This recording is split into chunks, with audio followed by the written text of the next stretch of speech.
38장. 그 무렵 유다는 형제들로부터 떨어져 나와 히라라고 하는 아둘람 사람과 함께 지내고 있었다. 그곳에 있는 동안 유다는 가나안 사람 수아의 딸을 만났다.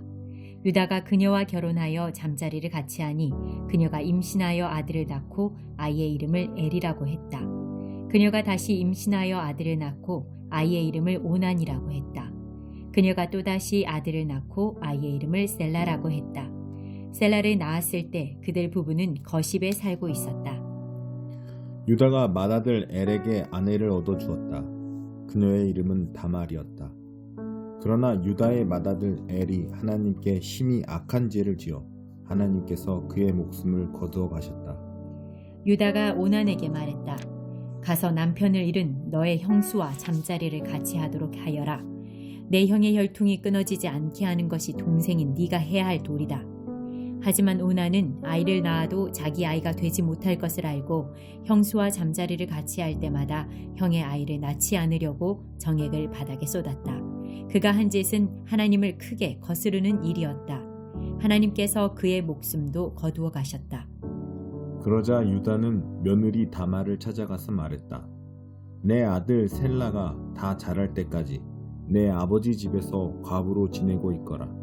그는 셀라마저 형들처럼 죽게 될까 걱정했던 것이다. 그리하여 다말은 자기 아버지 집으로 가서 살았다.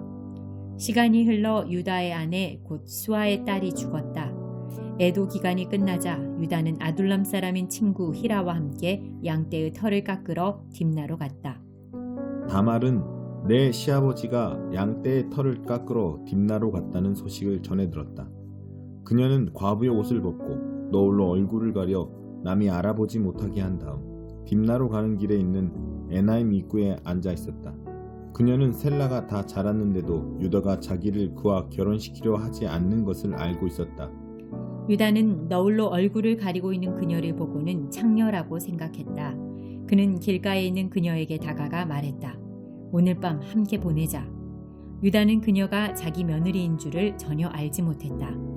그녀가 말했다. 그 값으로 내게 무엇을 주겠습니까? 유다가 말했다. 내 가축대에서 새끼 염소 한 마리를 보내겠다. 그녀가 말했다. 그것을 보낼 때까지 내게 담보물을 맡기면 그렇게 하겠습니다. 담보물로 원하는 게 뭐냐? 그녀가 대답했다. 어르신이 갖고 있는 줄 달린 도장과 지팡이를 주십시오.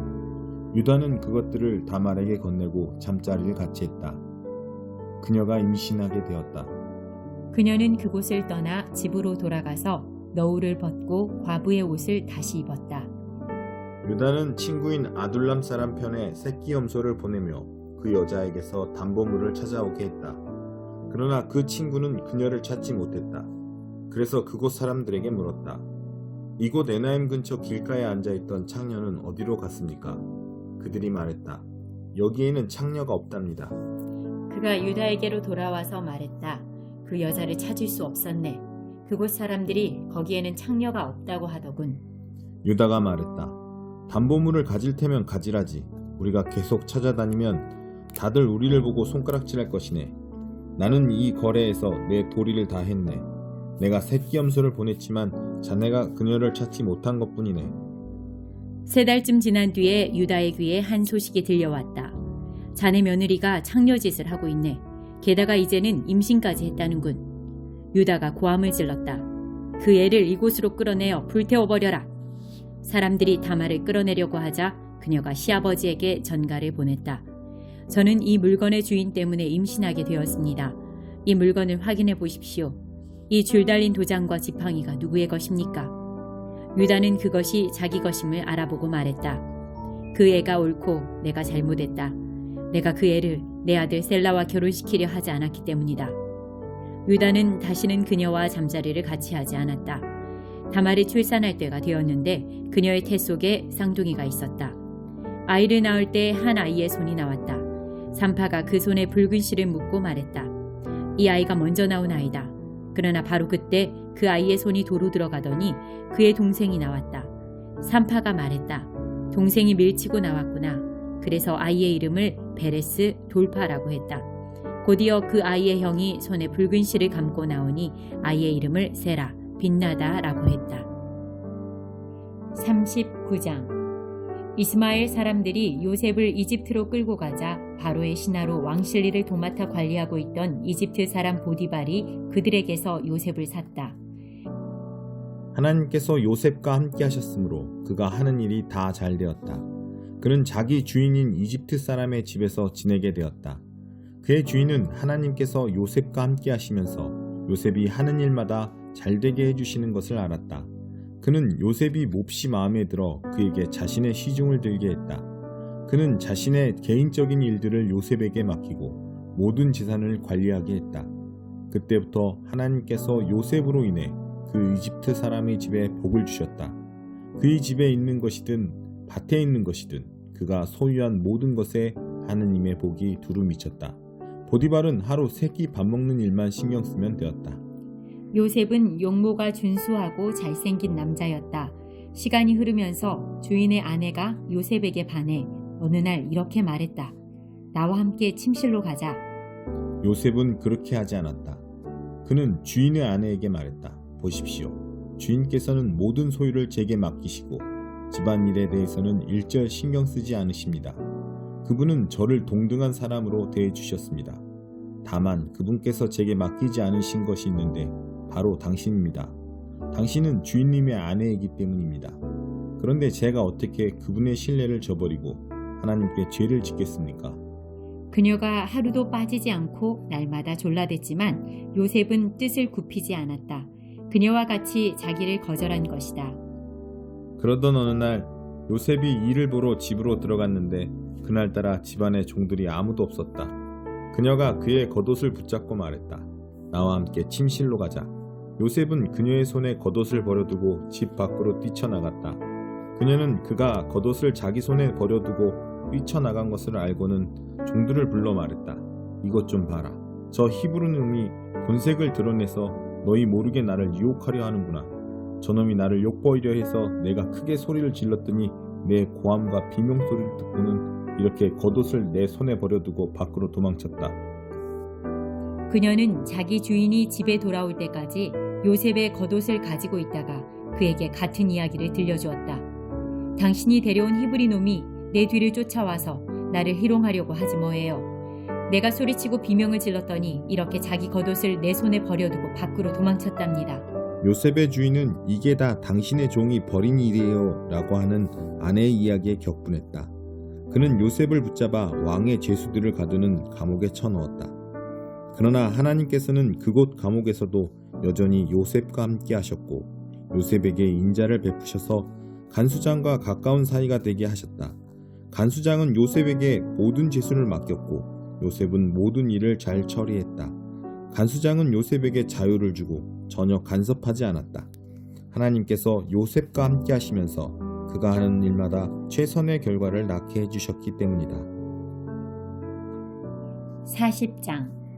시간이 흘러 이집트 왕의 술잔을 맡은 관리와 빵을 맡은 관리가 자신들의 주인인 이집트 왕의 뜻을 거스르는 일이 있었다. 바로는 두 관리, 곧 술잔을 맡은 관리와 빵을 맡은 관리에게 크게 노하여 그들을 감옥에 가두고 경호대장의 감시를 받게 했다. 그들이 갇힌 곳은 요셉이 갇힌 곳과 같은 감옥이었다. 경호대장은 요셉에게 그들의 시중을 들도록 지시했다. 감옥에 갇힌 지 얼마 뒤에 술잔을 맡은 관리와 빵을 맡은 관리가 같은 날 밤에 꿈을 꾸었는데 각자의 꿈이 저마다 의미를 가지고 있었다. 요셉이 아침에 그들에게 가보니 둘 다 기운이 없어 보였다.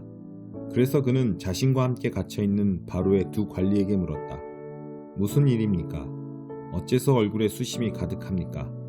그들이 말했다. 우리가 각자 꿈을 꾸었는데 그 꿈을 해석해 줄 사람이 없어서 그러네. 요셉이 말했다. 꿈의 해석은 하나님께로부터 오는 것이 아닙니까? 어떤 꿈을 꾸었는지 이야기해 보십시오. 술잔을 맡은 관리가 먼저 요셉에게 자기 꿈을 이야기했다. 꿈에 보니 내 앞에 포도나무가 있는데 가지가 3개 달려있더군. 싹이 나고 꽃이 피더니 포도송이들이 익는 거야. 나는 바로의 술잔을 가지고 있었는데 그 포도송이들을 따서 바로의 술잔에 짜 넣고는 그 잔을 바로께 올려드렸네. 요셉이 말했다. 그 뜻은 이렇습니다. 가지셋은 사흘을 뜻합니다.